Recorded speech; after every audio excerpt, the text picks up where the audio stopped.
राम राम दोस्तों। मैं आपका दोस्त धर्मा फौजी। दोस्तों, 2-3 दिन से सुन रहे हैं कि युद्ध विराम हो गया, युद्ध विराम हो गया। और अमेरिका पाकिस्तान में ईरान के साथ बात कर रहा है। क्या बात कर रहा है? अभी तक तो कुछ हुई नहीं। उससे पहले दोस्तों एक बात बताऊं आपको। कल एक खबर आई थी कि जो कर्नल राजपुरोहित थे, जो मालेगांव बम ब्लास्ट में उनका आरोपी बनाया गया था, लेकिन उनके ऊपर उनको अदालत ने बरी कर दिया 2025 में। और कल खबर आ रही है कि उनको ब्रिगेडियर के पद पर वापस सेना में पदोन्नत कर दिया गया है। एक सैनिक के लिए अच्छी बात है, होना भी चाहिए। उनको झूठा फंसाया गया था। वो अभी 9 साल जेल में रहे। और अभी वो अब 9 साल जेल में रहने के बाद उनको ज़मानत मिली थी।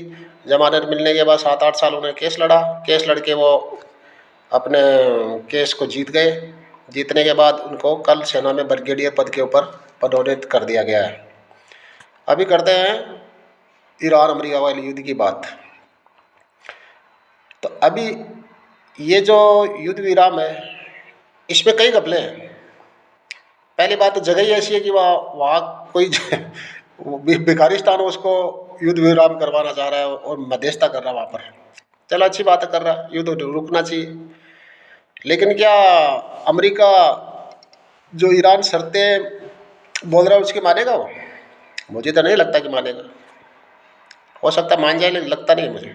मुझे तो कल ये भी नहीं लग रहा था कि ईरान वहाँ पर बात करने के लिए आ भी जाएगा।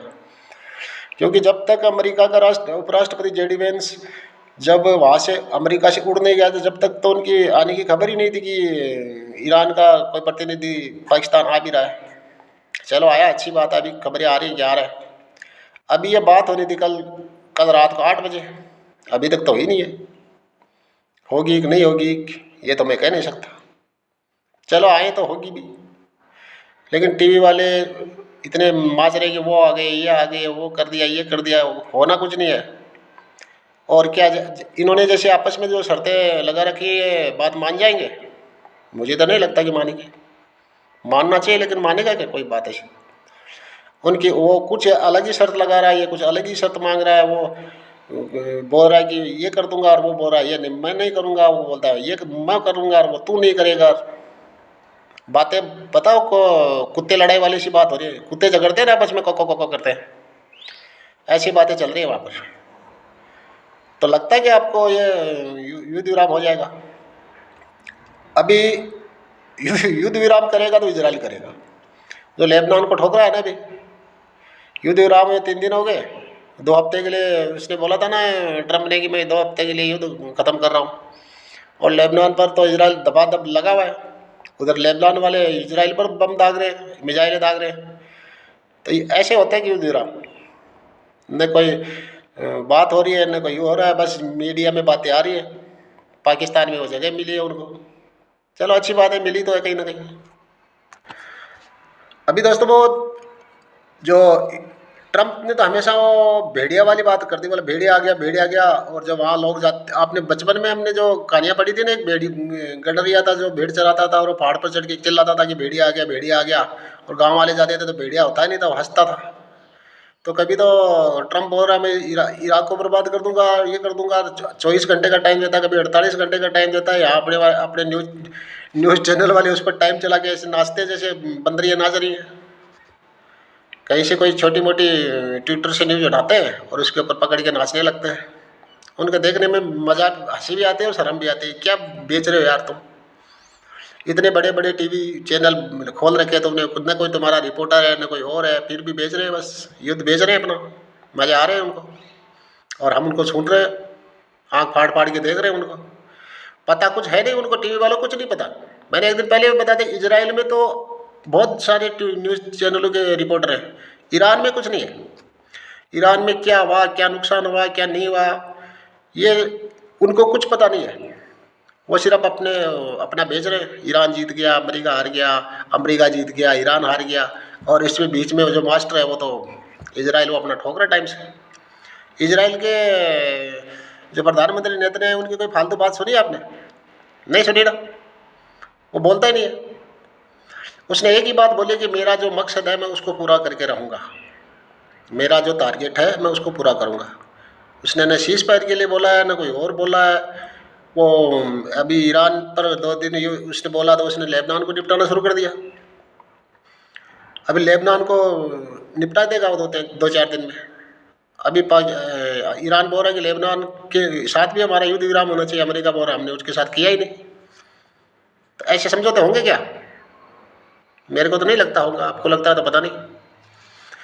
अभी एक बात और बताऊं दोस्तों आपको मैं कि इजराइल पहले पहले इजराइल ने गाजा का निपटा दिया, अभी आधा पड़ता ईरान को भी निपटा दिया उसने, अभी वो लेबनान को निपटाने में लगा। इसका अगला टारगेट कतर होगा दोस्तों, यह मैं आपको क्लियर बता देता हूँ। उसके दिमाग में एक ही चीज़ है कि एक एक को करके वो सबको निपटा रहा अपने, और कतर के बाद पाकिस्तान भी होगा। जो आज मधेस्ता चौधरी बन के बैठा है ना, उसका चौधरी बना वो 2-4 दिन में उतारने, मुझे लगता है कि वो 2-4 महीने में उतार देगा उसका चौधरी बना। अपने हिसाब से वो लगा हुआ है, उसको कोई मतलब नहीं है क्या करना है क्या नहीं करना। उसने जो करना है वो करेगा वो, ये क्लियर है। क्योंकि लड़ाई कोई ईरान से उसकी कोई वैसी लड़ाई नहीं है ईरान से। अब इजराइल की लड़ाई सिर्फ अस्तित्व की लड़ाई है। उसको पता है कि अगर ईरान ने युद्ध ये परमाणु बना लिया तो तेरा अस्तित्व खतरे में है, तो पहला अटैक वो तेरे पर ही करेगा। तो उसको उसने इजराइल ने उसके ईरान के सबसे पहले बड़े बड़े लीडर टपका दिए, 20-22 उसके बड़े लीडर टपका दिए, 20-22 उसके वैज्ञानिक टपका दिए।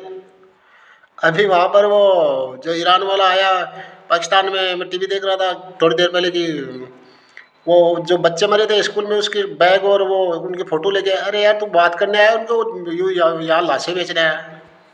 वो तो अपनी लाशें बेचने आया। वो दिखाएगा कि ये करो वो करो, जनता को दुनिया को दिखाएगा, दुनिया फिर कूदेगी उसके ऊपर, ये बच्चे मार दिए वो कर दिया, युद्ध का उल्लंघन हो गया। एक बात बताऊं दोस्तों, जो युद्ध के पारंपरिक जो युद्ध के नियम है ना, उन्हीं को तोड़ के ही युद्ध लड़ा जाता है। सेना का सबसे बड़ा काम यही है। जो जो यूएनओ में जो शर्तें हैं ना, वो शर्तें कागजों में है, सिर्फ लिखित में।